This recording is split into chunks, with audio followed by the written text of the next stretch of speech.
Il n'y a pas de hasard. Isabelle Fliss. Les carnets de croire et servir, numéro 62-63, ouvrage de 1979, paru en américain dès 1964. Si elle a été mère de famille, Isabelle Fliss a aussi été associée au ministère de son mari. D'abord quand il était pasteur presbytérien, ministère qu'il exerça en plusieurs villes des États-Unis. Puis plus tard, quand il fut chargé de la présidence du Columbia Bible College en Caroline du Sud.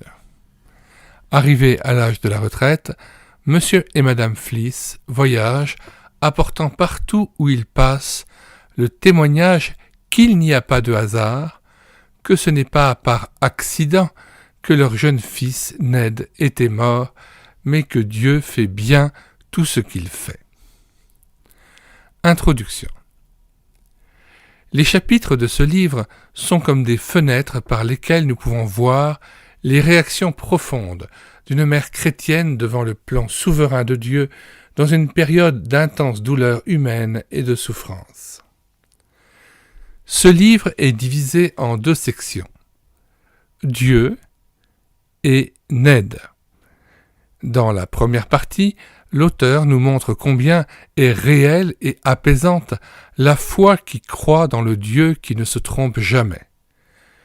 Le Dieu qui, au contraire, fait en sorte que toute chose concourt à notre bien et pour sa gloire. La deuxième partie nous offre le témoignage d'une mère sur la vie de son fils mort subitement. Ce témoignage empreint d'une grande tendresse maternelle n'est pas pour autant dénué de force.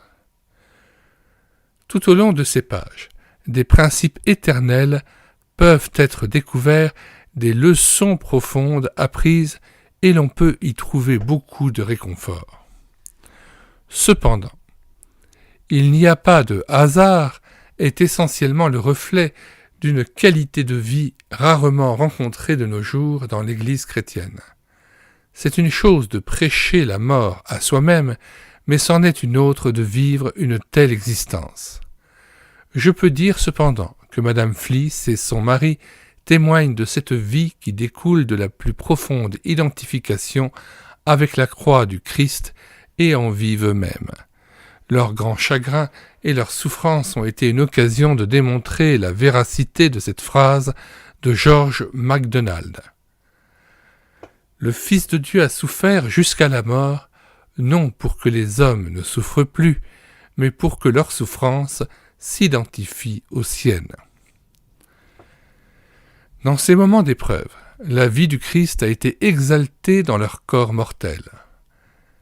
La cousine de Ned, Catherine, qui sortit indemne de cette tragédie, a déclaré « Immédiatement après l'accident, je n'ai pas cessé de me demander ce que serait la réaction de ma tante Isabelle et de mon oncle Allen quand ils apprendraient ce qui était arrivé à Ned.